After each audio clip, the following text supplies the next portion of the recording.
Bilbo Baggins, he's only 3 feet tall. Bilbo Baggins, bravest little hobbit of them all. Yeah!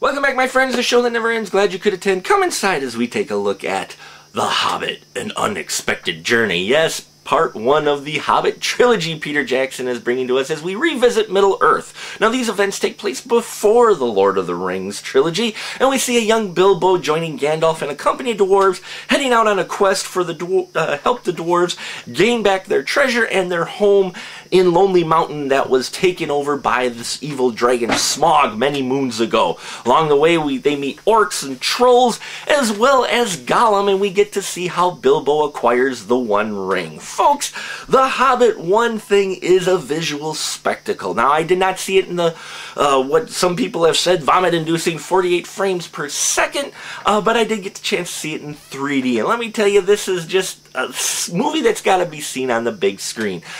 Peter Jackson once again brings us some great visuals, some wide shots, some epic scenes in here with just, you know, he does not go in close. He is not afraid to keep it wide and show you everything that's going on, which is great. Visually stunning this film is, which was not really in doubt, okay? He's carried over his tradition of setting up a great environment of Middle-earth over into The Hobbit with the sets and the production design, everything. He definitely wanted to make you feel like it was an authentic period of time, and he accomplishes that again in The Hobbit, okay? So loved that bit of it, visually spectacular. But the only part, visually though, I didn't quite like is, Peter Jackson, you've used up your helicopter shots for the trilogy, okay? I know they're epic and you used them in the Lord of the Rings trilogy, but you used them a little more sparingly than you did in The Hobbit. I really wanted you to stop the camera every so often because you were really swooping around with it for a good chunk of the film, and I didn't think you needed to. I mean, those shots are great and epic when they're used sparingly. You keep using them after a while, and it gets really noticeable. So, Peter Jackson, hold off on any more helicopter shots. You only get like 5 per film now. Okay, that's it. Just 5. No more. But let's move on now to the acting. You got a huge cast in here. I mean, you got this company of dwarves, plus Gandalf, plus, you know, Bilbo, and that's just our good guys. Then you got all the bad guys he got in here. So it's a huge cast on epic proportions, okay? He's definitely giving this the big treatment for such a small book, which is an interesting approach, but it works in this for the most part, I think. Plus, in this film, he really makes this to be a lead-up to the original, to his Lord of the Rings trilogy. I mean, by putting in some cameos that we love, including Elijah Wood and Ian Holm make appearances in here, and in the bulk of the story that takes place before the Lord of the Rings, we do get returning characters as well, as far as Elrond, played by Hugo Weaving. You get Cate Blanchett's character back. You get Saruman back, so you get to see some more Christopher Lee.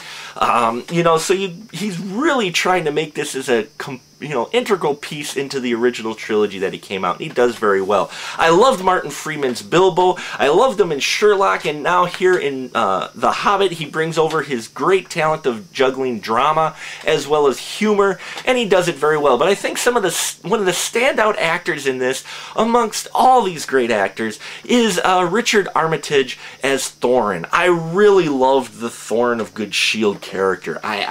He's the one out of all of them that became my favorite in this film. I just loved the darkness to him, the seriousness to him, and really just the overall, his whole character. He really sells it, and I really enjoyed that angle.